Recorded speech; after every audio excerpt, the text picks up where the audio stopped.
हमारा application finally launch हो चुका है। इसमें 2 कमियाँ हैं। पहली कमी ये है कि इसमें ऐड देखने के बाद आपको थोड़ा सा डिले डायमंड मिलेगा देखने को। बाकी इसमें 4 सीरीज़ ही आई हुई हैं अभी।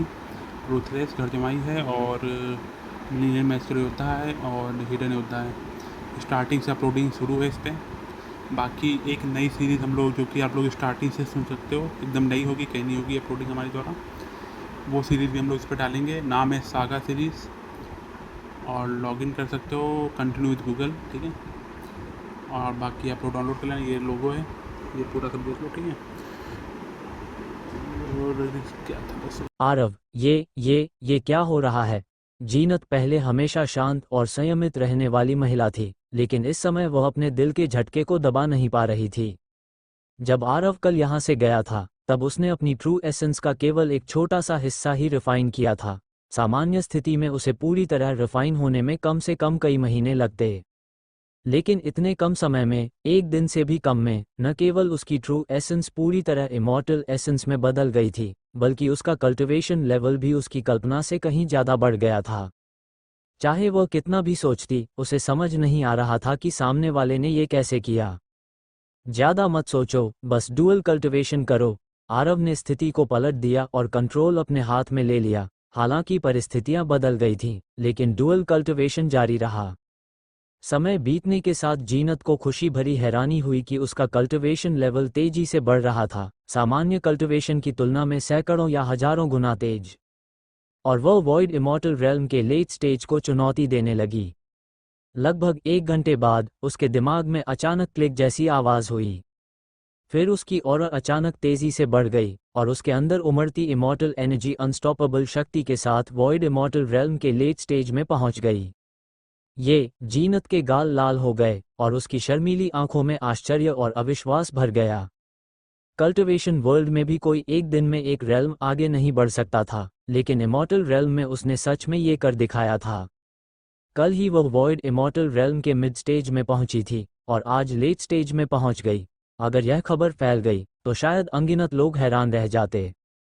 लेकिन उसे सबसे ज्यादा झटका आरव को देखकर लगा, क्योंकि कल तक उसने अपनी ट्रू एसेंस को पूरी तरह इमॉर्टल एसेंस में भी नहीं बदला था, और आज उसका कल्टिवेशन लेवल पूरी तरह अलग था। जीनत की नज़रें कोमल और स्नेह से भरी थीं। आरव, तुमने ये कैसे किया? असल में वह अपने प्रिय व्यक्ति की ट्रू एसेंस बदलने में मदद करने आई थी, लेकिन अंत में खुद ही ब्रेक थ्रू कर बैठी। ये सच में एक अप्रत्याशित खुशी थी। आरव ने हल्के से उसके लाल होठों को चूमा और कहा, क्या तुमने पहले नहीं कहा था कि मैं एक रेयर कल्टिवेशन जीनियस हूँ? ये तो कुछ भी नहीं है। उसने एंशंट मेडिकल सेक्ट की इनहेरिटेंस का रहस्य नहीं बताया। ऐसा नहीं था कि वह जीनत पर भरोसा नहीं करता था, बल्कि इसलिए कि यह इमॉर्टल रेल्म था, और पूरे सेक्ट में हाई लेवल इमॉर्टल्स भरे हुए थे। हालांकि दोनों की शक्ति बढ़ गई थी, लेकिन वे अभी भी सबसे निचले स्तर पर थे। जीनत जरूर उसका राज रखेगी, लेकिन क्या उसकी मेमोरीज पढ़ी जा सकती हैं या नहीं, यह अलग बात थी। इसलिए जितने कम लोग इस बारे में जानते हों, उतना ही अच्छा था। जीनत बहुत बुद्धिमान महिला थी, इसलिए उसने आगे पूछताछ नहीं की, बल्कि उत्साहित होकर बोली, अब तो बहुत अच्छा है। तुम्हारी इस प्रतिभा के साथ पूरा सेक्ट जरूर तुम्हें पसंद करेगा। कम से कम तुम अलग अलग पीक्स के मास्टर्स के पर्सनल डिसाइपल बन सकते हो। और कौन जानता है, शायद सेक्ट लीडर खुद ही तुम्हें सीधे अपना डिसाइपल बना लें। ये ठीक नहीं होगा, आरव ने गंभीर चेहरे से कहा। मुझे अपनी कल्टिवेशन एडवांसमेंट को छिपाकर रखना होगा, और यह बात किसी को भी नहीं बतानी है। हालांकि इस समय उन सेक्ट के शक्तिशाली लोग उन्हें देखने नहीं आ रहे थे, फिर भी आरव बहुत धीमी आवाज में बोला। क्यों? जीनत एक पल के लिए समझ नहीं पाई। इधर 9th पीक की चोटी पर जीनत अभी अभी लौटी ही थी कि एक सर्वेंट उसे पीक मास्टर के मुख्य हॉल में ले गया। प्रीतम वहां बीच में सीधे बैठे थे और उनका चेहरा गंभीर दिखाई दे रहा था। उन्होंने जीनत को देखते ही कहा कि उसकी प्रतिभा असाधारण है और उसकी कल्टिवेशन की गति भी हैरान करने वाली है, लेकिन फिर भी उसे अपने कल्टिवेशन पर पूरा ध्यान देना चाहिए। उन्होंने समझाया कि कल्टिवेशन के मार्ग में महान उपलब्धि केवल निरंतर साधना से ही मिलती है। 1 महीने बाद सेक्ट लीडर अपने पर्सनल डिसाइपल्स का चयन करने वाले हैं। जीनत की प्रतिभा को देखते हुए अगर वह मेहनत करती रहे तो उसके पास अच्छा मौका है, इसलिए आज से उसे अनावश्यक रूप से बाहर नहीं जाना चाहिए, और खासकर उस आरव नाम वाले लड़के के पास तो बिल्कुल नहीं जाना चाहिए। जीनत कुछ क्षण के लिए झिझकी, लेकिन अंत में उसने सिर हिलाकर सहमति दे दी। आखिर उसके मास्टर उसकी भलाई के लिए ही कह रहे थे। हालांकि उसके मन में ये भी था कि अगर बाद में आरव से मिलना हुआ तो वह कोई न कोई तरीका निकाल लेगी। प्रीतम उसकी बात से संतुष्ट दिखे। उन्होंने अपनी दाढ़ी सहलाते हुए कहा कि उन्होंने सुना है कि आज उसने फिफ्थ पीक के एक आउटर डिसाइपल को एक ही मूव में हरा दिया। वह disciple mid stage void immortal था। ये खबर अब पूरे फ्लोइंग लाइट स्वॉर्ड सेक्ट में फैल चुकी थी। प्रीतम को भी इस बात पर थोड़ा आश्चर्य हो रहा था। उनकी समझ के अनुसार जीनत अभी अभी सेक्ट में आई थी और उसकी कल्टिवेशन टेक्निक भी पूरी तरह परिपक्व नहीं हुई थी। ऐसे में बॉबी जैसे व्यक्ति से बराबरी करना ही बड़ी बात थी, उसे एक ही मूव में हरा देना तो और भी आश्चर्यजनक था। वो कुछ और पूछना चाहते थे, लेकिन अचानक उनकी बात बीच में ही रुक गई। उनकी आंखें इतनी फैल गईं कि जैसे बाहर निकल आएंगी। उन्होंने आश्चर्य से कहा कि जीनत तो अब late stage void immortal realm में पहुंच चुकी है। कल तक वह mid stage void immortal realm में थी और आज अचानक लेट स्टेज में पहुंच गई थी। इतनी तेज प्रगति का वर्णन करना भी मुश्किल था। यहाँ तक कि प्रतिभाशाली या असाधारण जैसे शब्द भी इसके लिए छोटे पड़ रहे थे। अब प्रीतम को समझ आ गया कि उसने बॉबी को एक ही मूव में कैसे हरा दिया। ये पूरी तरह लेवल सप्रेशन का परिणाम था। Late stage void immortal realm की शक्ति मिड स्टेज से काफ़ी ज़्यादा होती है। जीनत ने शांत स्वर में बताया कि यह प्रगति आज ही हुई है। उसने और आरव ने पहले ही तय कर लिया था कि इस बारे में क्या कहना है, इसलिए उसने कोई खास बात छिपाई नहीं। वैसे भी ऐसी चीज छिपाना संभव नहीं था। प्रीतम ने आश्चर्य से पूछा कि यह सब कैसे हुआ। उन्होंने अपने जीवन में कभी ऐसा नहीं सुना था कि कोई रोज रोज एक रेल्म ऊपर पहुंच जाए। जीनत का चेहरा हल्का लाल हो गया। उसने बस इतना कहा कि उसे खुद भी ठीक से समझ नहीं है, लेकिन इतना जरूर है कि आरव के पास जाने के बाद ही यह परिवर्तन हुआ। ये सुनते ही प्रीतम फिर से चौंक गए। उन्हें समझ ही नहीं आ रहा था कि एक ऐसा व्यक्ति जो पहले अपनी ट्रू एसेंस तक कन्वर्ट नहीं कर सकता था, वह उनकी डिसाइपल के लिए इतनी बड़ी प्रगति का कारण कैसे बन सकता है। उन्होंने सोचा कि शायद उस लड़के का शरीर कुछ विशेष है या उसकी डुअल कल्टिवेशन टेक्निक बहुत शक्तिशाली है। लेकिन फिर उन्होंने खुद ही इस विचार को खारिज कर दिया। उन्हें डुअल कल्टिवेशन की कुछ जानकारी थी। सामान्यतः इसमें आदमी को अधिक लाभ होता है, भले ही दोनों को लाभ मिले, लेकिन ऐसा कभी नहीं हो सकता कि आरव की कल्टिवेशन इतनी ज़्यादा मदद कर सके। वह इस बात को मानना नहीं चाहते थे, लेकिन उनके पास कोई दूसरा कारण भी नहीं था। काफ़ी सोचने के बाद भी उन्हें समझ नहीं आया कि उनकी डिसाइपल इतनी तेजी से कैसे आगे बढ़ रही है। आखिरकार उन्होंने हाथ हिलाकर जीनत को जाने दिया और कहा कि वह जाकर साधना करे। जीनत जैसे ही हॉल से बाहर निकलने लगी, पीछे से प्रीतम की आवाज़ फिर आई। उन्होंने कहा कि अगर वह चाहे तो आरव नाम वाले उस लड़के के पास जा सकती है। हालांकि प्रीतम को इस बात पर विश्वास करना मुश्किल लग रहा था कि सब कुछ आरव से जुड़ा है, लेकिन सच्चाई उनके सामने थी। अगर किसी से मिलने भर से कल्टिवेशन में कई सालों या दशकों की मेहनत के बराबर प्रगति हो सकती है, तो वह अपनी डिसाइपल को क्यों रोकेगा। उधर रेड पीक पर ग्रैंड एल्डर पालक के कमरे में उसका चेहरा लाल हो रहा था, जैसे किसी भी क्षण खून टपक पड़ेगा। वह खुद से बड़बड़ा रही थी कि वह लड़का आखिर हर दिन नहाता ही क्यों रहता है। नाइन्थ पीक से लौटने के बाद से ही वह जीनत की प्रगति को लेकर बहुत जिज्ञासु हो गई थी। उसे लग रहा था कि यह सब किसी न किसी तरह आरव से जुड़ा हुआ है, लेकिन वह खुद जाकर डुअल कल्टिवेशन के बारे में पूछ नहीं सकती थी। आदमी और महिला के बीच की बातें उसके लिए बेहद शर्मनाक थीं, क्योंकि उसने जीवन में कभी ऐसा अनुभव नहीं किया था और अब तक अविवाहित थी। इसलिए उसने कई बार दूर से अपनी डिवाइन सेंस से देखने की कोशिश की, लेकिन हर बार वह या तो आरव को स्नान करते हुए देखती या फिर किसी तरह की डुअल कल्टिवेशन की स्थिति में। हर बार ऐसा दृश्य देखकर उसका चेहरा लाल हो जाता और उसका दिल तेज धड़कने लगता। सबसे अजीब बात यह थी कि एक बार गलती से उसने जो दृश्य देख लिया था, वह उसके दिमाग से निकल ही नहीं रहा था। वह बार बार उसके मन में उभर आता और उसे शर्म से भर देता। उसने कई बार खुद को रोका कि अब वह उस आदमी की जासूसी नहीं करेगी, लेकिन आज जब उसे आरव और बॉबी की घटना के बारे में पता चला और उसने जीनत की कल्टिवेशन देखी, तो उसकी जिज्ञासा फिर जाग गई। उसने अपनी डिवाइन सेंस से माउंटेन के नीचे झांका और वही दृश्य देख लिया। वह खुद से बुदबुदाई कि उस लड़के का शरीर वाकई काफ़ी अच्छा है। ये कहते ही वह चौंक गई और तुरंत अपने मुंह पर हाथ रख लिया। उसे विश्वास ही नहीं हो रहा था कि उसने खुद ये बात कह दी। लेकिन मनुष्य का स्वभाव ऐसा ही होता है, चाहे आदमी हो या महिला। जब बाहर से कोई रोक नहीं होती तो मन की इच्छाएं बैलगाम घोड़े की तरह दौड़ने लगती हैं। जितनी ज़्यादा शर्म महसूस होती है, उतनी ही जिज्ञासा बढ़ती जाती है। पलक ने अपने जलते हुए गालों को दोनों हाथों से ढक लिया और मन ही मन पछताने लगी कि आखिर उसने उस लड़के को सेक्ट में वापस लाने की गलती क्यों की। अगर उसे पता होता कि ऐसा होगा तो वह उस निकम्मे को कभी भी वापस नहीं लाती। उसी समय सेक्ट के किसी दूसरे कमरे में एक महिला के होठों पर शरारती मुस्कान उभर आई। उसने धीरे से कहा कि यह छोटा लड़का सच में दिलचस्प है, अब शायद उसका जीवन पहले जैसा उबाऊ नहीं रहेगा। उधर स्नान करने के बाद आरव अपने कमरे में वापस आया। उसने जीनत द्वारा दी गई जेड स्लिप निकाली और उसे ध्यान से पढ़ने लगा। वे दोनों जेड स्लिप्स साधारण दिखती थीं, लेकिन उनमें फ्लोइंग लाइट स्वॉर्ड सेक्ट की गुप्त टेक्निक्स दर्ज थीं। एक थी फ्लोइंग लाइट स्वॉर्ड टेक्निक जो तलवार की कला थी, और दूसरी थी पर्पल मैंशन हाथ सूत्र जो आंतरिक ऊर्जा की कल्टिवेशन मेथड थी। वेपर एनर्जी की साधना करने के बाद आरव की स्मरण शक्ति और समझने की क्षमता कई गुना बढ़ गई थी।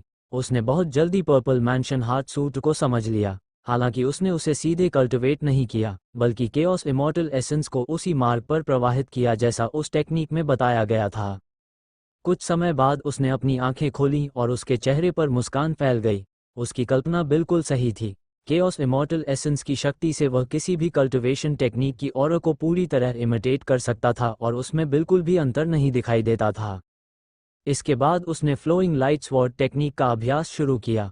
आधी रात के करीब उसका अभ्यास समाप्त हुआ। तब वह चुपचाप अपने आंगन से बाहर निकला और उसकी आकृति अंधेरे में एक झटके में गायब हो गई। फिफ्थ पीक और नाइन्थ पीक की व्यवस्था लगभग एक जैसी थी। माउंटेन के नीचे का हिस्सा रजिस्टर्ड डिसाइपल्स के अभ्यास का स्थान था और उसके ऊपर वाला स्तर आउटर डिसाइपल्स के लिए था। लेकिन रजिस्टर्ड डिसाइपल्स के साधारण आंगन की तुलना में यहाँ का वातावरण कहीं बेहतर था। यहाँ के आंगन ज़्यादा बड़े थे, सुविधाएं पूरी थीं और एक साधारण स्पिरिट गैदरिंग अरे भी लगा हुआ था, जिससे आसपास की इमॉर्टल स्पिरिचुअल एनर्जी काफ़ी प्रचुर मात्रा में इकट्ठी रहती थी। इस समय बॉबी अपने कल्टिवेशन रूम में बैठा हुआ था और बार बार अपने चेहरे पर दवा लगा रहा था। वो मूल रूप से बहुत दिखावे वाला व्यक्ति था और अपने रूपरंग का काफ़ी ध्यान रखता था, लेकिन उसे कभी उम्मीद नहीं थी कि आज उसे इस तरह बुरी तरह पीटा जाएगा। सौभाग्य से उसकी दवा काफ़ी असरदार थी। कुछ देर लगाने के बाद उसके चेहरे की सूजन और नीले निशान काफ़ी हद तक कम हो गए थे। उसने दवा नीचे रखी, कांस्य का आईना उठाया और खुद को देखते हुए दांत पीसने लगा। उसके मन में आरव के प्रति गहरी नफरत भरी हुई थी। वह बड़बड़ाया कि आरव नाम वाले उस लड़के को बस इंतजार करना चाहिए। कल जब वे इमॉर्टल हीरो अरेना में पहुंचेंगे तब वह उसे दिखाएगा कि असली सजा कैसी होती है। उसने कसम खाई कि वह उसे आज जितना अपमानित हुआ है उससे 100 गुना, 1000 गुना, 10,000 गुना ज़्यादा कष्ट देगा। लेकिन जब वह अपने गुस्से में डूबा हुआ था, तभी अचानक उसके पीछे एक लोहे की छड़ प्रकट हुई और सीधे उसके सेंटर पॉइंट एक्यूपॉइंट पर जोर से प्रहार किया। बॉबी के मुंह से एक हल्की आवाज़ निकली। उसे सपने में भी उम्मीद नहीं थी कि कोई उसके अपने घर में उस पर हमला करेगा।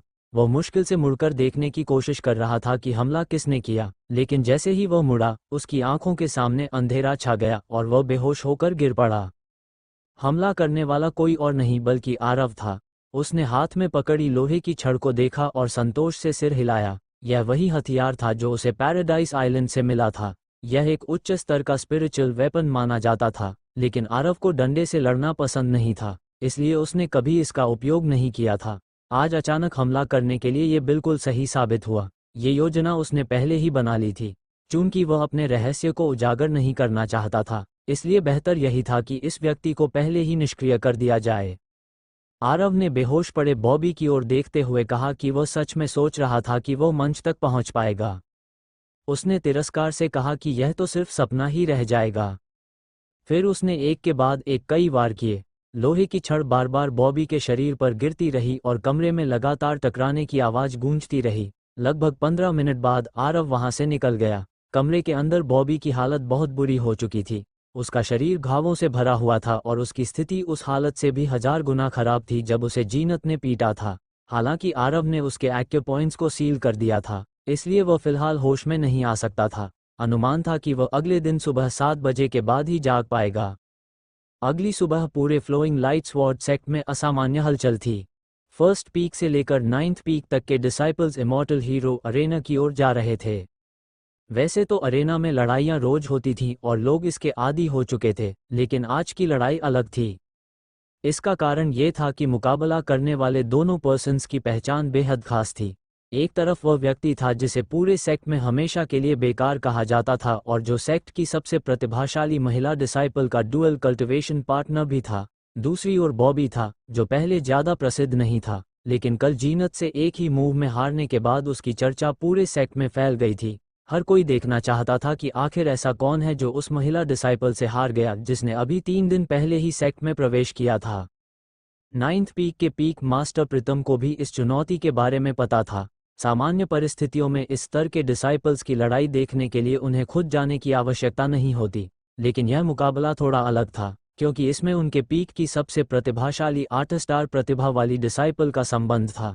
इसी कारण उन्होंने इस मामले को गंभीरता से लिया। तभी दरवाजा खुला और एक लंबा पतला मध्य आयु का व्यक्ति अंदर आया। उसका नाम जीवन था और वह 9th पीक के आउटर सेक्ट का प्रबंधक था। जीवन ने आदरपूर्वक पूछा कि पीक मास्टर ने उसे बुलाया है। प्रीतम ने कहा कि आज होने वाले ड्यूअल के बारे में वह जरूर जानता होगा और यह मामला 9th पीक के डिसाइपल से जुड़ा हुआ है, इसलिए उसे जाकर स्थिति पर नजर रखनी चाहिए। जीवन ने कहा कि उसने इस बारे में पहले ही सुन लिया है और पूछा कि क्या पीक मास्टर चाहते हैं कि वह इस ड्यूअल को रद्द कर दे। उसके मन में यह विचार इसलिए आया क्योंकि आरव की बदनामी पूरे सेक्ट में फैल चुकी थी और अगर लड़ाई हुई तो 9th पीक की प्रतिष्ठा को ठेस पहुंच सकती थी। प्रीतम ने उसे घूरते हुए कहा कि क्या ये मुकाबला रद्द किया जा सकता है। यह मामला लॉ एनफोर्समेंट हॉल में दर्ज हो चुका है और जब तक कोई पक्ष खुद हार स्वीकार न करे, इसे रद्द नहीं किया जा सकता। पीक मास्टर होने के बावजूद वह भी इसमें हस्तक्षेप नहीं कर सकते। जीवन को तुरंत एहसास हुआ कि उसने गलत बात कह दी है और वह थोड़ा असहज हो गया। उसने पूछा कि पीक मास्टर की वास्तविक इच्छा क्या है। प्रीतम ने आह भरते हुए कहा कि इस शर्त का परिणाम लगभग तय है और आरव निश्चित रूप से हार जाएगा, लेकिन चाहे कुछ भी हो, वह 9th पीक का डिसाइपल है। हारना कोई समस्या नहीं है, लेकिन उसे किसी गंभीर नुकसान का शिकार नहीं होना चाहिए। जीवन ने सिर हिलाकर कहा कि वह समझ गया है। प्रीतम ने आगे कहा कि एक और बात है और वही सबसे जरूरी है। जीनत और आरव कल्टीवेशन पार्टनर्स हैं। अगर स्थिति अचानक बदल गई तो संभव है कि जीनत कोई अप्रत्याशित कदम उठा ले। किसी भी हालत में उसे चोट नहीं लगनी चाहिए। जीवन ने तुरंत सहमति जताई और वहां से चला गया। वह जानता था कि जीनत सेक्ट के लिए कितनी जरूरी है, इसलिए उसने इस मामले को बहुत गंभीरता से लिया। उधर 5th पीक पर पीक मास्टर ग्रेस ने भी अपने आउटर सेक्ट मैनेजर सोनू को बुलाया। ग्रेस का चेहरा हमेशा की तरह मुस्कुराता हुआ था, लेकिन उसकी मुस्कान में छिपी हुई क्रूरता साफ महसूस हो रही थी। उसने सोनू से कहा कि वह आज के ड्यूअल की निगरानी करे। सोनू थोड़ा आश्चर्यचकित था और बोला कि ऐसा करना शायद जरूरी नहीं है, क्योंकि उन्हें तो हर हाल में जीत मिलने वाली है। ग्रेस ने शांत स्वर में कहा कि उसे परिणाम पर कोई संदेह नहीं है, लेकिन उसने सोनू को इसलिए बुलाया है क्योंकि उसके पास एक और काम है।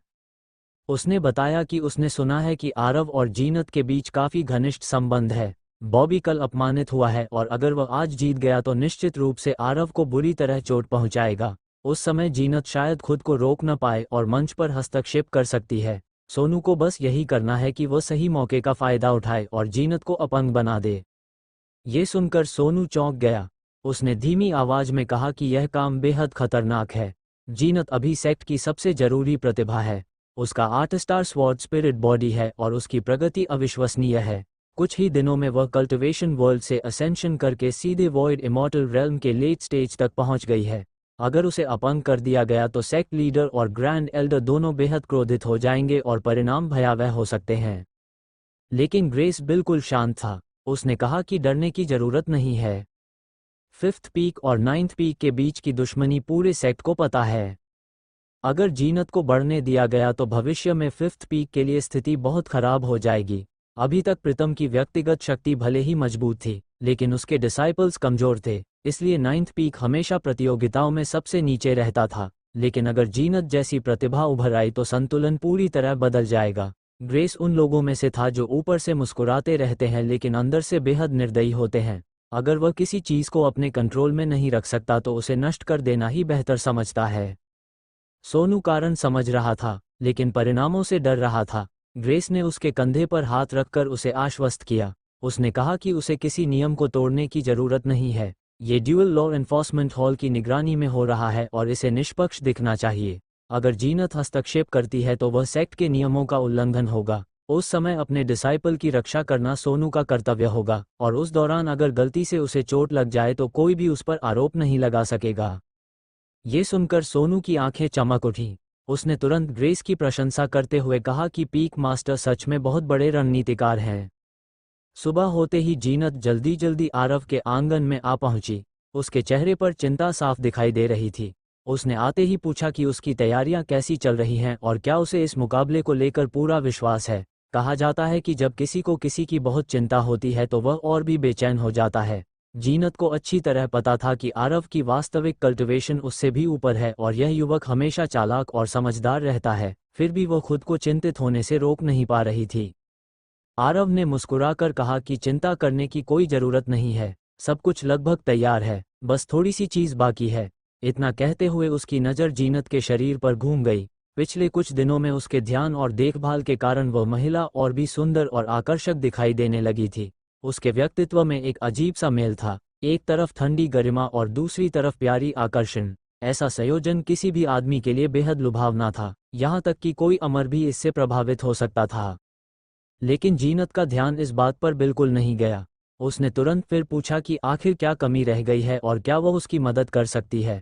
आरव शरारती मुस्कान के साथ बोला कि इस काम में उसकी मदद के बिना काम नहीं चल सकता। उसने उसे अपनी बाहों में खींच लिया और कहा कि उसकी कल्टिवेशन अभी थोड़ी कम है, इसलिए उसे बढ़ाने के लिए उसकी मदद चाहिए। जीनत कुछ कह ही रही थी कि उसकी बात पूरी होने से पहले ही आरव ने उसके होठों को चूम लिया और उसे उठाकर पास के बड़े बिस्तर पर लिटा दिया।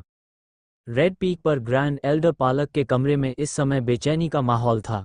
वह कमरे में इधर उधर टहल रही थी और उसके चेहरे पर हल्की चिंता दिखाई दे रही थी।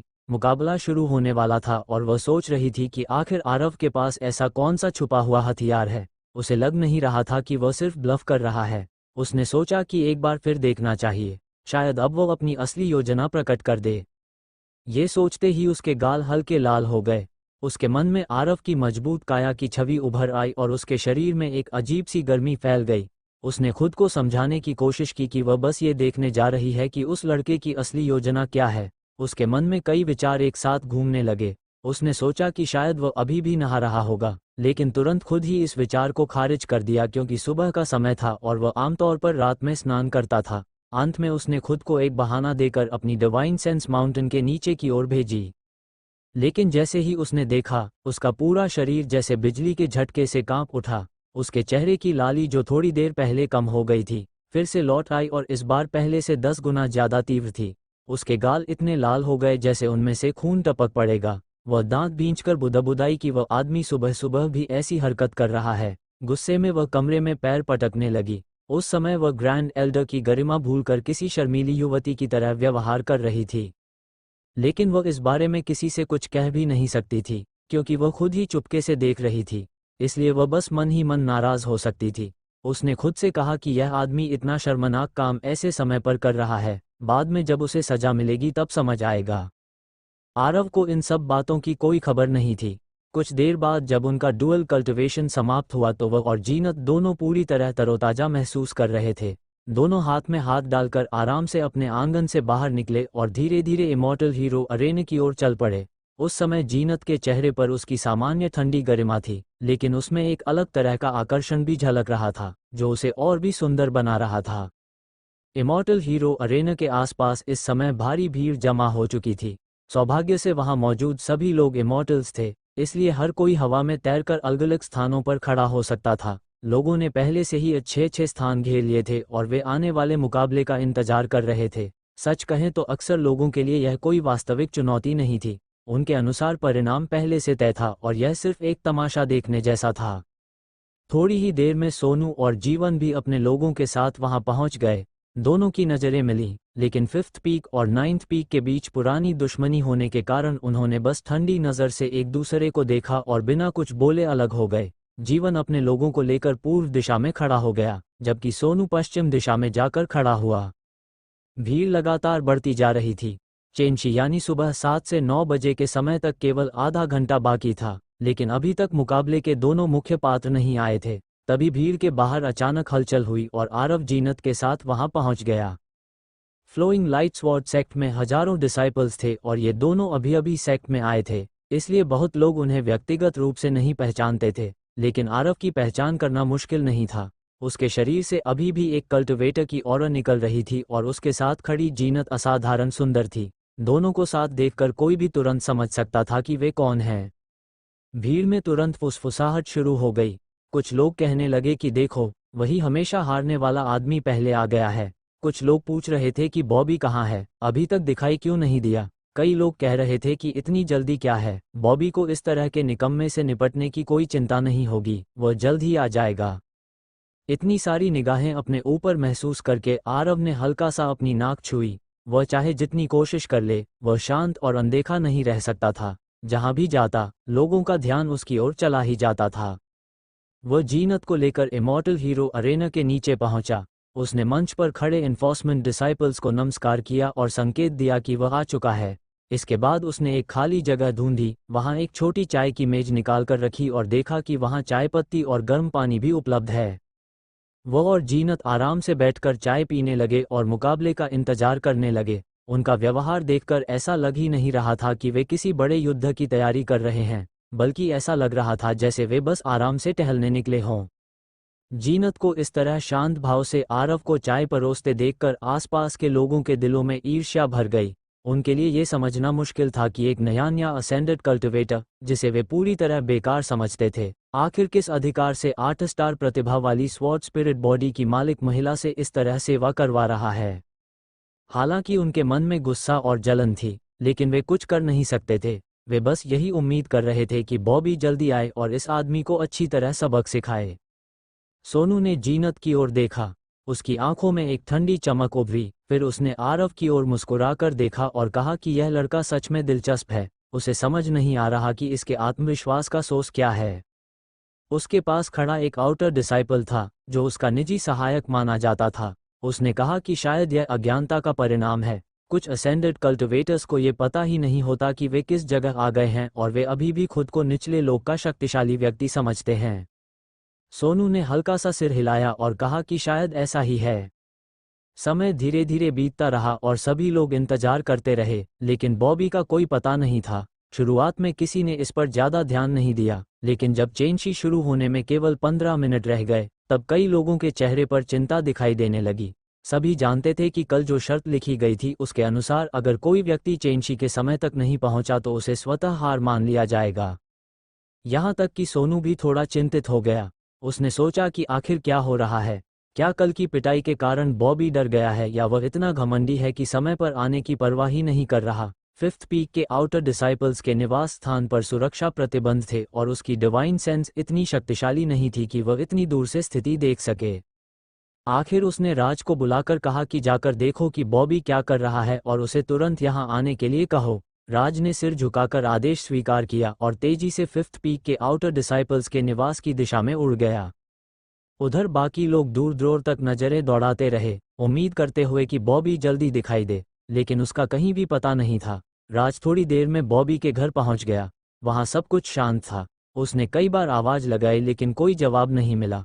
अंत में उसने दरवाजा खोलकर अंदर प्रवेश किया। जैसे ही वह कमरे के अंदर गया, उसने देखा कि जमीन पर एक व्यक्ति पड़ा हुआ है। उसका पूरा शरीर घावों से भरा था और उसका सिर इतना सूजा हुआ था कि सामान्य से 3 गुना बड़ा लग रहा था। उसकी हालत इतनी खराब थी कि उसे पहचानना मुश्किल था। राज को ध्यान से देखकर ही यकीन हुआ कि जमीन पर पड़ा हुआ वह व्यक्ति वास्तव में बॉबी ही था। राज ये देखकर तुरंत घबरा गया। उसे बिल्कुल उम्मीद नहीं थी कि फ्लोइंग लाइट स्वॉर्ड सेक्ट के अंदर ही बॉबी की ऐसी हालत कर दी जाएगी।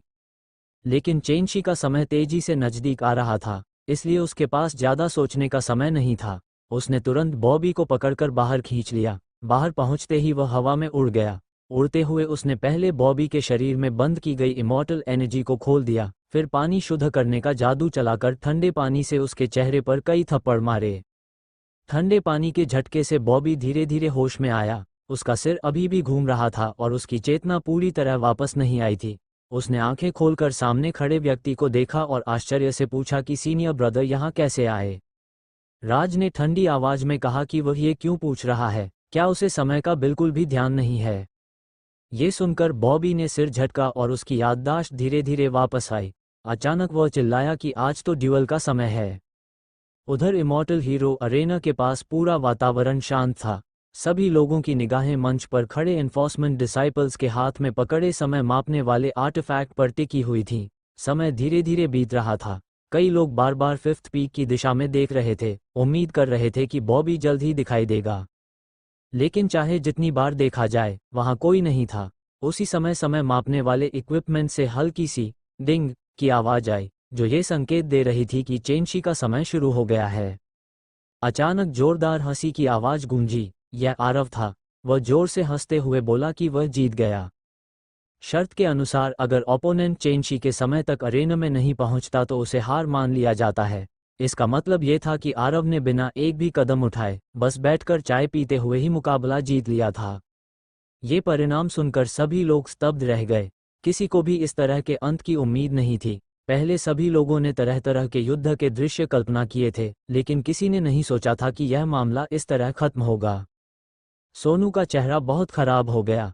ग्रेस की योजना के अनुसार उसे मौका मिलते ही जीनत को अपंग बना देना था, लेकिन अब वो सारी योजना व्यर्थ हो गई थी। दूसरी ओर जीवन के मन में राहत की भावना आई। यह नाइन्थ पीक के लिए अप्रत्याशित सौभाग्य था। अगर आरव हार जाता तो शर्त के अनुसार उसे सबके सामने घुटनों के बल बैठना पड़ता और यह नाइन्थ पीक के लिए बड़ी शर्म की बात होती। जीवन यहाँ केवल आरव और जीनत की सुरक्षा सुनिश्चित करने आया था, लेकिन किस्मत ने अचानक उनका पक्ष ले लिया और वे बिना लड़े ही जीत गए। भीड़ में लोग फुसफुसाने लगे। कोई कह रहा था कि आखिर बॉबी गया कहाँ, कोई मजाक कर रहा था कि शायद उसे दस्त लग गए होंगे। कुछ लोग नाराज थे कि इतनी जरूरी चुनौती के लिए भी वो समय पर नहीं पहुंच पाया। भीड़ में अभी चर्चा चल ही रही थी कि अचानक दो आकृतियां दूर से तेजी से उड़ती हुई आईं और कुछ ही क्षण में अरेना के पास पहुंच गईं। बॉबी जोर से चिल्ला रहा था कि वह आ गया है, लेकिन एनफोर्समेंट डिसाइपल ने सिर हिलाते हुए स्पष्ट घोषणा कर दी कि इस शर्त में आरव विजेता है। ये सुनकर कई लोग निराशा में सिर हिलाने लगे। आरव खुशी से उछल पड़ा। उसने हाथ बढ़ाकर जीनत की पतली कमर को पकड़ लिया और खुशी में उसे 3 बार घुमाया। बॉबी के मन में गुस्सा और असंतोष भर गया। उसने जोर से कहा कि यह न्यायसंगत नहीं है। उन्होंने अभी मुकाबला भी शुरू नहीं किया और आरव को विजेता घोषित कर दिया गया। एनफोर्समेंट डिसाइपल कुछ कह पाता उससे पहले आरव उसके सामने आ गया। उसके चेहरे पर वही चिढ़ाने वाली मुस्कान थी। उसने कहा कि समझौते में साफ लिखा है कि अगर कोई चेंशी के समय से पहले अरेना में नहीं पहुंचता तो उसे हार मान लिया जाएगा। इतना कहकर उसने हाथ हिलाया और कल सिग्नेचर किया हुआ समझौता सबको दिखा दिया। बॉबी ने गुस्से में कहा कि वो बस थोड़ा सा देर से आया था। आरव ने मजाक उड़ाते हुए कहा कि थोड़ा भी देर होना देर ही होता है। फिर उसने व्यंग्य से कहा कि अगर बॉबी डर गया था तो कोई बात नहीं, इसमें शर्माने की जरूरत नहीं है। लेकिन इतना झूठ बोलकर खुद को इतना बुरी तरह क्यों पीटा? अगर वह खुद होता तो इतनी जोर से खुद को नहीं मारता। ये सुनकर बॉबी का खून खौल उठा और वह लगभग फिर से खून उगलने वाला था। इसी समय इमॉर्टल हीरो अरेना की निगरानी कर रहे लॉ एनफोर्समेंट हॉल के डिसाइपल अशोक ने दृढ़ स्वर में कहा कि अब बहस बंद होनी चाहिए। नियम तो नियम होते हैं और देर से आने का मतलब हार है। लेकिन अशोक अपनी बात पूरी करता उससे पहले सोनू अचानक सामने आ गया। हालांकि सोनू फिफ्थ पीक का आउटर सेक्ट मैनेजर था, लेकिन अशोक लॉ एनफोर्समेंट हॉल का डिसाइपल था, इसलिए वह उससे डरा नहीं। उसने शांत स्वर में पूछा कि मैनेजर क्या कहना चाहते हैं। सोनू ने कहा कि अगर समस्या वास्तव में बॉबी की होती तो देर से आने की जिम्मेदारी उसी की होती, लेकिन उसकी हालत देखकर साफ लगता है कि किसी ने उसे जानबूझकर फंसाया है ताकि वो मुकाबले में देर से पहुंचे। उसने कहा कि सेक्ट के नियमों के अनुसार अगर किसी ड्यूअल में कोई व्यक्ति चालाकी या नीच तरीकों का उपयोग करता है तो वही हारने वाला माना जाता है। ये सुनते ही भीड़ में फिर हलचल मच गई। बॉबी, जो अभी तक भ्रमित था, अचानक समझ गया कि अब समय की बात करना बेकार है क्योंकि वह पहले ही देर कर चुका है। उसने तुरंत कहा कि सोनू सही कह रहे हैं, उसे सच में आरव ने फंसाया है। उसने बताया कि पिछली रात वह अपने कमरे में साधना कर रहा था, तभी कोई व्यक्ति पीछे से चुपके से आया और उसके सिर पर डंडे से हमला कर दिया। जब तक राज नहीं आया तब तक वह बेहोश पड़ा रहा। उसने पूरी घटना विस्तार से सुनाई और अंत में कहा कि भले ही उसने हमलावर को नहीं देखा, लेकिन उसे पूरा यकीन है कि वह आरव ही था, क्योंकि आरव उसे अरेना में हराने की क्षमता नहीं रखता था, इसलिए उसने पहले ही गंदी चाल चलकर उसे देर से आने पर मजबूर कर दिया। उसकी बात सुनकर कई लोग सिर हिलाने लगे। उन्हें भी लगा कि यह संभव है। उनके अनुसार शायद आरव ने पहले ही योजना बनाकर अपने ओपोनेंट को बिना लड़े हराने का तरीका ढूंढ लिया था। अशोक ने भौहें सिकोड़ लीं। अगर सच में ऐसा हुआ था तो ये लॉ एनफोर्समेंट हॉल के अधिकार क्षेत्र में आता था और वह जल्दबाजी में फैसला नहीं कर सकता था। उसने आरव की ओर देखते हुए पूछा कि बॉबी की चोटें क्या उसी ने दी हैं? आरव के चेहरे पर मुस्कान बनी रही और वह बिल्कुल भी घबराया हुआ नहीं दिख रहा था। उसने कहा कि क्या ऑफिसर सच में मजाक कर रहे हैं? अशोक का चेहरा थोड़ा सख्त हो गया। उसने कहा कि वह लॉ एनफोर्समेंट हॉल का डिसाइपल है और वह मजाक नहीं करता। आरव ने शांत स्वर में कहा कि फिर वह समझ नहीं पा रहा। उसने खुद की ओर इशारा करते हुए कहा कि वह 9th पीक का डिसाइपल है और अभी केवल 5 दिन पहले ही असेंशन करके आया है। उसकी ट्रू एसेंस अभी तक इमॉर्टल एसेंस में भी परिवर्तित नहीं हुई है। ऐसी स्थिति में ये कहना कि उसने मिड स्टेज वॉइड इमॉर्टल पर हमला करके उसे इस हालत में पहुंचा दिया, एक मजाक जैसा है। कोई भी समझदार व्यक्ति इस बात पर विश्वास नहीं करेगा। उसकी बात सुनकर कई लोगों के चेहरे बदल गए। सच में, एक साधारण कल्टिवेटर के लिए किसी इमॉर्टल पर हमला करना तो दूर, उसे छू पाना भी लगभग असंभव था।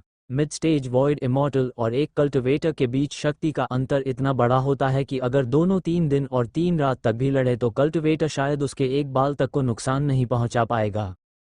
अशोक ने हल्का सा सिर हिलाया और फिर बॉबी की ओर देखा कि क्या उसके पास और कुछ कहने के लिए है। बॉबी कुछ पल के लिए बिल्कुल घबरा गया।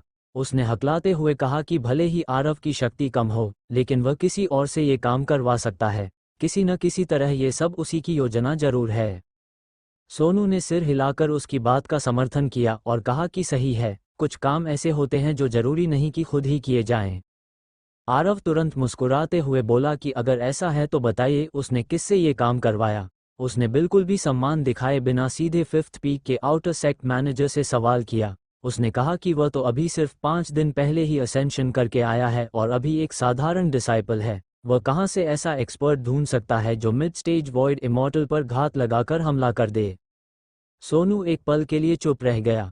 उसके मन में मूल योजना ये थी कि लॉ एनफोर्समेंट हॉल के डिसाइपल्स द्वारा अभी अभी घोषित परिणाम को रद्द कर दिया जाए और आरव तथा बॉबी को फिर से लड़ने के लिए मजबूर किया जाए। अगर दोनों लड़ाई शुरू कर देते तो सब कुछ उसकी योजना के अनुसार चलने लगता और उसे जीनत को अपंग बनाने का मौका मिल जाता। साथ ही 5th पीक की प्रतिष्ठा भी बच जाती, जो उसके लिए एक साथ 2 फायदे की बात होती। उसे पूरा भरोसा था कि अगर वह ये काम कर लेता तो पीक मास्टर उसे जरूर इनाम देता। लेकिन उसने कभी यह नहीं सोचा था कि आरव इतनी तीखी और सटीक प्रतिक्रिया देगा। उसकी हर बात सीधी निशाने पर लग रही थी। वास्तव में आरव की स्थिति सभी को पता थी। वह अभी लोअर रेल्म से आया हुआ डिसाइपल था जिसने अभी तक अपनी ट्रू एसेंस को इमॉर्टल एसेंस में भी परिवर्तित नहीं किया था और जिसे सेक्ट में हमेशा का निकम्मा कहा जाता था। ऐसे व्यक्ति से यह उम्मीद करना कि वह किसी एक्सपर्ट को भेजकर मिड स्टेज वॉइड इमॉर्टल पर हमला करवा सकता है, बिल्कुल असंभव लगता था। अशोक का चेहरा ठंडा हो गया और उसने कहा कि मैनेजर के तर्क सही नहीं लगते। लेकिन सोनू इतनी आसानी से हार मानने वाला नहीं था। उसने कहा कि भले ही यह काम आरव ने सीधे न किया हो, लेकिन इसमें 9th पीक का हाथ हो सकता है। उसने कहा कि किसी ने बॉबी को इसलिए घायल किया ताकि वह आज की लड़ाई में भाग न ले सके और आरव बिना लड़े जीत जाए। अगर ठीक से सोचा जाए तो ऐसा काम केवल 9th पीक का ही कोई व्यक्ति कर सकता है। ये सुनते ही जीवन का चेहरा ठंडा पड़ गया। उसने तीखे स्वर में कहा कि क्या सोनू को लगता है कि 9th पीक के लोग भी 5th पीक की तरह नीच और बेशर्म हैं? सोनू हंसते हुए बोला कि अगर यह 9th पीक का काम नहीं है तो फिर बताओ ये किसने किया। जीवन कुछ पल के लिए चुप रह गया। वह स्वभाव से ज्यादा बोलने वाला व्यक्ति नहीं था और इस समय उसके पास कोई स्पष्ट जवाब भी नहीं था। सच कहें तो उसे भी समझ नहीं आ रहा था कि यह काम किसने किया। तर्क के अनुसार 9th पीक पर शक करना असंभव भी नहीं था। तभी आरव ने बातचीत संभाल ली। उसने कहा कि कौन कह सकता है कि यह किसी और ने किया है, हो सकता है बॉबी ने खुद ही ऐसा किया हो। बॉबी तुरंत गुस्से से चिल्लाया कि यह पूरी तरह बकवास है, वह खुद को क्यों पीटेगा। आरव मुस्कुराया और बोला कि कारण बहुत सरल है, डर। उसने एग्जाम्पल देते हुए कहा कि अगर वह अभी सोनू को चुनौती दे और खुद को मारकर यह कह दे कि सामने वाले ने गंदी चाल चली है, तो कौन साबित कर सकता है कि सच क्या है। उसकी बात इतनी सटीक थी कि कई लोगों के मन में शक पैदा हो गया। अब भीड़ में चर्चा होने लगी कि आखिर यह काम किसने किया होगा। बहुत से लोगों को 9th पीक पर भी विश्वास नहीं था, क्योंकि प्रीतम के नेतृत्व में 9th पीक की प्रतिष्ठा हमेशा अच्छी रही थी। ऊपर से वे लोग किसी ऐसे नॉमिनल डिसाइपल के लिए ऐसा जोखिम क्यों लेते जिसे पूरा सेक्ट निकम्मा मानता था।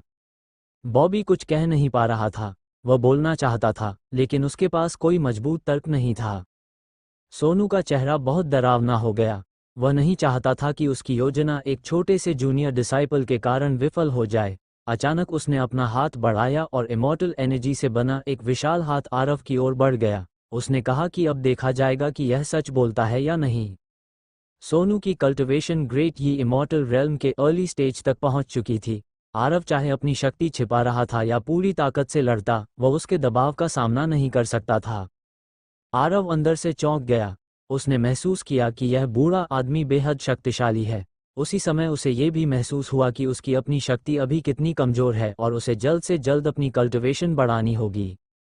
उसी समय अचानक दूसरी दिशा से एक और शक्तिशाली एनर्जी हैंड प्रकट हुआ और सोनू के हाथ से टकरा गया। ये जीवन था जिसने हस्तक्षेप किया था। उसकी शक्ति सोनू से कम नहीं थी। दोनों शक्तिशाली ऊर्जा हाथ टकराए और एक तेज धमाका हुआ। दोनों लोग 7-8 कदम पीछे हट गए। दो ग्रेट इमॉर्टल्स की इस भिड़ंत की शक्ति इतनी भयानक थी कि आसपास खड़े कई डिसाइपल्स लड़खड़ा गए, जबकि दोनों ने जानबूझकर अपनी शक्ति को नियंत्रित रखा था। सोनू ने ठंडी मुस्कान के साथ पूछा कि जीवन क्या फिफ्थ पीक के खिलाफ युद्ध शुरू करना चाहता है। जीवन ने भी दृढ़ स्वर में कहा कि अगर लड़ाई करनी है तो कर लें, नाइन्थ पीक भी किसी से नहीं डरता। दोनों पक्षों के बीच तनाव तेजी से बढ़ने लगा। दोनों ओर के डिसाइपल्स भी सतर्क हो गए और उनकी आंखों में हत्या की भावना झलकने लगी। ऐसा लग रहा था कि कभी भी बड़ा संघर्ष शुरू हो सकता है। अशोक ने जोर से चिल्लाकर सबको रुकने के लिए कहा, लेकिन वह लॉ एनफोर्समेंट हॉल का एक सामान्य डिसाइपल था, इसलिए दो शक्तिशाली मैनेजर्स के सामने उसकी आवाज़ ज़्यादा प्रभाव नहीं डाल रही थी। आरव ये सब देखकर थोड़ा स्तब्ध रह गया। वह तो सिर्फ थोड़ा इमॉर्टल क्रिस्टल्स कमाना चाहता था, लेकिन उसने नहीं सोचा था कि मामला इतना बड़ा रूप ले लेगा। उसने सोचा कि अगर दोनों पक्ष लड़ना चाहते हैं तो लड़ने दें। वह इसमें दखल नहीं देना चाहता था और अपनी असली शक्ति भी उजागर नहीं करना चाहता था। इसलिए उसने जीनत का हाथ पकड़ा और अशोक के पीछे जाकर खड़े होने की तैयारी की। उसी समय अचानक आसमान से एक वृद्ध लेकिन अत्यंत प्रभावशाली आवाज गूंजी। आवाज ने कहा कि जो भी यहाँ लड़ाई करेगा उसे तुरंत मार दिया जाएगा। यह आवाज खत्म होते ही आकाश में एक लंबा और मजबूत मध्य आयु का व्यक्ति प्रकट हुआ। उसके काले बाल, छोटी दाढ़ी और कठोर चेहरा उसे अत्यंत प्रभावशाली बना रहे थे। अशोक ने तुरंत झुककर आदरपूर्वक अभिवादन किया। यह व्यक्ति कोई और नहीं बल्कि फ्लोइंग लाइट्स वार्ड सेक्ट के लॉ एनफोर्समेंट हॉल के हॉल मास्टर नदीम थे। पूरे सेक्ट में अगर सेक्ट मास्टर के बाद किसी व्यक्ति से सबसे ज्यादा डर लगता था तो वह नदीम ही थे। वर्षों से लॉ एनफोर्समेंट हॉल का संचालन करते हुए उन्होंने हमेशा अत्यंत निष्पक्ष और कठोर रवैया अपनाया था। इसी कारण सेक्ट के सभी डिसाइपल्स उनसे बेहद भयभीत रहते थे। सोनू और जीवन, जो अभी तक लड़ाई के लिए तैयार थे, तुरंत शांत हो गए और आदरपूर्वक झुक गए। नदीम ने कठोर स्वर में पूछा कि ये दोनों लोग आउटर सेक्ट के प्रबंधक होकर भी सेक्ट के नियमों को क्यों अनदेखा कर रहे हैं और उन्हें ये साहस किसने दिया। उनकी आवाज़ बहुत ऊंची नहीं थी, लेकिन उसमें इतनी शक्ति थी कि वहां मौजूद हर व्यक्ति उसे स्पष्ट रूप से महसूस कर रहा था। दोनों मैनेजर्स सिर झुकाकर खड़े रहे और कुछ भी कहने की हिम्मत नहीं कर पाए। नदीम ने आदेश दिया कि यह मामला यहीं समाप्त होगा। दोनों को 3 वर्ष की कैद की सजा दी जाती है। अगर उन्होंने फिर ऐसा किया तो सजा और भी कठोर होगी। दोनों ने तुरंत सिर झुकाकर सजा स्वीकार कर ली। उनमें से किसी ने भी विरोध करने की हिम्मत नहीं की। इसके बाद नदीम ने उपस्थित सभी लोगों की ओर देखा और कहा कि उन्हें आज की पूरी घटना की जानकारी है और सेक्ट में नियम सबसे ऊपर होते हैं। बॉबी समय पर चुनौती के लिए उपस्थित नहीं हुआ, इसलिए समझौते के अनुसार उसे हार माना जाएगा। उनके ये कहते ही पूरा मैदान शांत हो गया। लॉ एनफोर्समेंट हॉल के हॉल मास्टर का निर्णय अंतिम होता था और कोई भी उस पर सवाल उठाने की हिम्मत नहीं कर सकता था। लेकिन तभी सोनू फिर आगे आया। उसने कहा कि वह हॉल मास्टर के निर्णय का सम्मान करता है, लेकिन उसके मन में अभी भी एक बात बाकी है। उसने कहा कि फिफ्थ पीक का डिसाइपल बॉबी वास्तव में हमला का शिकार हुआ है और इस बात पर उसे हार स्वीकार करना मुश्किल लग रहा है। इसलिए फिफ्थ पीक की ओर से वह एक बार फिर 9th पीक के डिसाइपल आरव को चुनौती देता है। ये सुनते ही बॉबी भी तुरंत बोला कि उसे अभी तक आरव से लड़ने का मौका नहीं मिला है और वह संतुष्ट नहीं है, इसलिए वह फिर से आरव को चुनौती देना चाहता है। नदीम ने एक बार आरव की ओर देखा। उसकी निगाह शांत और स्थिर थी, जैसे उसमें किसी भी तरह की हलचल न हो। उसने ठंडे स्वर में कहा कि यह उनका निजी मामला है और इसका लॉ एनफोर्समेंट हॉल से कोई संबंध नहीं है। वे लोग चाहें तो फिर से चुनौती दे सकते हैं या नहीं भी दे सकते, लेकिन जो भी करें सेक्ट के नियमों के अनुसार करना होगा। अगर नियमों का उल्लंघन हुआ तो सजा कठोर होगी। इतना कहकर नदीम की आकृति अचानक चमकी और वह वहीं से गायब हो गया। उसके साथ ही जो भारी दबाव पूरे मैदान में छाया हुआ था वह भी तुरंत समाप्त हो गया। वहां मौजूद सभी लोगों ने राहत की सांस ली। हालांकि नदीम जा चुका था, लेकिन सोनू में अब भी नाइन्थ पीक के साथ खुलकर संघर्ष करने का साहस नहीं था। अगर लॉ एनफोर्समेंट हॉल के इस प्रमुख व्यक्ति को नाराज कर दिया जाता तो परिणाम बहुत भयानक होते, यहाँ तक कि ग्रेस भी उसे बचा नहीं पाता। उसने बॉबी की ओर देखा और आंखों से संकेत दिया कि वह चुनौती जारी रखे। सोनू के मन में अपनी अलग योजना थी। वह किसी भी तरह आरव और बॉबी को दोबारा लड़वाना चाहता था। अगर लड़ाई शुरू हो जाती और आरव घायल हो जाता तो जीनत निश्चित ही क्रोधित होकर हस्तक्षेप करती। उसी समय उसे मौका मिल जाता। भले ही सेक्ट के नियम कठोर थे, लेकिन अगर जीनत पहले गलती करती तो सोनू को भी ज्यादा सजा नहीं मिलती। बॉबी पहले ही चुनौती हार चुका था और इस बात से बिल्कुल संतुष्ट नहीं था। उसके मन में गुस्सा और अपमान की भावना भरी हुई थी। उसने दांत भींचते हुए आरव को पुकारा और पूछा कि क्या उसमें सच में उससे लड़ने का साहस है। आरव की नज़र तेज थी और उसने सोनू की पूरी चाल समझ ली थी। उसे साफ पता था कि अब केवल बॉबी ही नहीं बल्कि पूरा फिफ्थ पीक उसके खिलाफ खड़ा है। उसने मुस्कुराकर कहा कि चुनौती स्वीकार करना कोई समस्या नहीं है, लेकिन आज वह पहले ही एक मुकाबला जीत चुका है और बहुत थक गया है, इसलिए किसी और दिन लड़ेंगे। ये सुनते ही भीड़ में जो गुस्सा अभी अभी नदीम की मौजूदगी के कारण शांत हुआ था, वह फिर से भड़क उठा। लोग चिल्लाने लगे कि यह आदमी कितना बेशर्म है, उसने किस मुकाबले में जीत हासिल की है, उसने तो उंगली तक नहीं हिलाई। कुछ लोग मजाक उड़ाते हुए कह रहे थे कि यह थकने की बात कर रहा है, जबकि उसने कोई हरकत तक नहीं की। बॉबी भी गुस्से से जल रहा था, लेकिन वह कुछ कर नहीं सकता था। नदीम के अभी अभी दिए गए आदेश की शक्ति अभी भी सबके मन में थी और वह सेक्ट के नियमों का उल्लंघन करने की हिम्मत नहीं कर सकता था। सेक्ट के नियमों के अनुसार अगर कम कल्टिवेशन वाला डिसाइपल चुनौती स्वीकार नहीं करता तो कोई भी उसे मजबूर नहीं कर सकता। बॉबी ने दांत भींचकर कहा कि अगर आज नहीं तो कल इसी समय वे फिर से लड़ेंगे। आरव ने मुस्कुराते हुए कहा कि शायद कल उसका मूड अच्छा ना हो। फिर उसने शरारती अंदाज में कहा कि अगर Bobby 10,000 low grade immortal crystals दे दे तो शायद उसका मूड अच्छा हो जाए और वह चुनौती स्वीकार कर ले। ये सुनते ही भीड़ फिर से भड़क उठी। 10,000 लो ग्रेड इमॉर्टल क्रिस्टल्स कोई छोटी रकम नहीं थी। यह कोई साधारण पत्थर नहीं थे कि यूं ही मांग लिए जाएं। बॉबी की आंखों में गुस्सा चमकने लगा। पहले ही वह 3,000 इमॉर्टल क्रिस्टल्स इस आदमी के हाथों खो चुका था और अब उससे 10,000 और मांगे जा रहे थे। उसने गुस्से से पूछा कि क्या आरव उसे लूटना चाहता है। आरव हंस पड़ा और बोला कि वह किसी को लूट नहीं रहा, वह तो बस कीमत बता रहा है। अगर सामने वाला देना चाहता है तो दे, नहीं तो वह वापस जाकर सो जाएगा। इतना कहकर उसने जीनत का हाथ पकड़ा और जाने लगा। तभी सोनू ने उसे रोक लिया। जीवन तुरंत सतर्क हो गया और पूछा कि वह क्या करने वाला है। सोनू ने मुस्कुराते हुए कहा कि अगर बात सिर्फ 10,000 लो ग्रेड इमॉर्टल क्रिस्टल्स की है तो वह खुद दे देगा। फिफ्थ पीक की प्रतिष्ठा किसी भी कीमत पर वापस लानी होगी। उसने अपनी कलाई झटकी और एक स्टोरेज रिंग हवा में उड़ती हुई आरव की ओर चली गई। आरव को इससे कोई फर्क नहीं पड़ता था कि पैसा कौन दे रहा है, उसे सिर्फ इमॉर्टल क्रिस्टल्स चाहिए थे। उसने अपनी डिवाइन सेंस से स्टोरेज रिंग की जांच की और संतोष से सिर हिलाया। उसमें ठीक 10,000 इमॉर्टल क्रिस्टल्स थे। बॉबी को ये देखकर आश्चर्य हुआ कि मैनेजर इतना उदार निकला, लेकिन अब पैसे मिल चुके थे और सबसे जरूरी बात शर्त को अंतिम रूप देना था। उसने आरव से पूछा कि क्या वो अब चुनौती स्वीकार करेगा।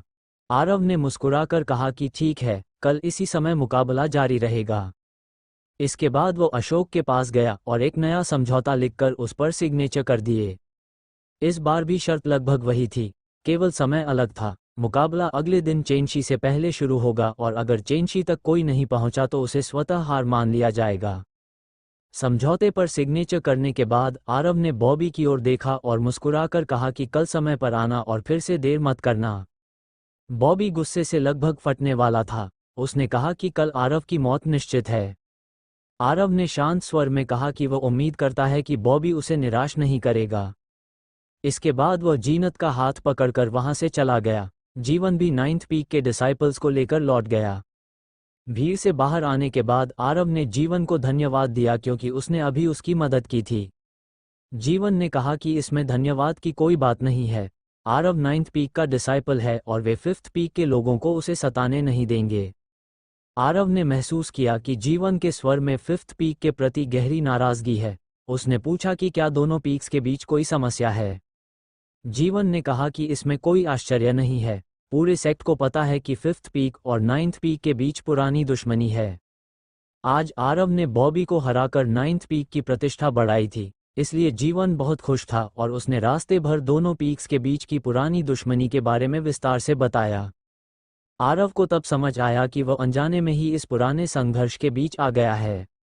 जब वे 9th पीक के नीचे पहुंचे और आरव अपने आंगन में लौटने वाला था, तभी एक सर्वेंट तेजी से दौड़ता हुआ आया। उसने जीवन को बताया कि पीक मास्टर ने उसे बुलाया है और साथ में यंग मास्टर आरव को भी लाने के लिए कहा है। इसलिए आरव और जीनत जीवन के साथ माउंटेन की चोटी पर स्थित मुख्य हॉल में पहुंचे। प्रीतम ने उन्हें देखते ही पूछा कि वहां क्या हुआ था। उसे खबर मिली थी कि नदीम भी वहां आया था। जीवन ने पूरी घटना विस्तार से बताई और अंत में कहा कि आज 9th पीक ने एक मुकाबला जीत लिया है, लेकिन कल फिर एक और लड़ाई होने वाली है। ये कहते समय उसके चेहरे पर हल्की चिंता दिखाई दे रही थी। वह स्पष्ट रूप से कल के मुकाबले को लेकर आश्वस्त नहीं था। प्रीतम ने सिर हिलाया और उसकी नज़र आरव पर टिक गई। उसने पूछा कि उसे कल की लड़ाई को लेकर कितना विश्वास है। आरव ने सिर हिलाकर कहा कि उसे कोई खास विश्वास नहीं है। फिर उसने थोड़ा आक्रोश दिखाते हुए कहा कि भले ही उसे जीत का भरोसा न हो, लेकिन वह 9th पीक का डिसाइपल है और वह 5th पीक को अपने ऊपर अत्याचार नहीं करने देगा। उसने कहा कि अगर जरूरत पड़ी तो वह अपनी जान तक दे देगा, लेकिन 9th पीक की प्रतिष्ठा को कम नहीं होने देगा। ये सुनकर प्रीतम ने संतोष से सिर हिलाया और उसकी आंखों में प्रशंसा झलकने लगी। उसने कहा कि यही एक सच्चे कल्टिवेटर का रवैया होना चाहिए। फिर उसने पूछा कि क्या बॉबी पर हुए हमले में उसका कोई हाथ था। आरव ने तुरंत सिर हिलाकर मना कर दिया। उसने कहा कि वह अभी-अभी सेक्ट में आया है और उसके पास न शक्ति है न कोई संबंध। उसके अनुसार शायद बॉबी ने अपने जीवन में बहुत बुरे काम किए होंगे और किसी ने उसे सजा दे दी। वो तो बस संयोग से उस स्थिति का फ़ायदा उठा बैठा। जिसने अभी तक हमारा ऐप डाउनलोड नहीं किया है कर लो, जाकर प्ले स्टोर से मिल जाएगा। और इसके कल भी मैं धनियों का एपिसोड डालूँगा। आज इसलिए छोटा है, कल लॉन्ग दे दूँगा। और सागा सीरीज़ नाम है एप्लीकेशन का, लिंक आपको मेरे चैनल डिस्क्रिप्शन में मिल जाएगा। बाकी ज्वाइन कर लो, बहुत अच्छा ऐप होगा। इस टाइम उस पर एक नई स्टोरी भी अवेलेबल है, मैरिड टू ड्रैगन प्रिंसेस। अच्छी वॉइस में और आप सुन सकते हैं।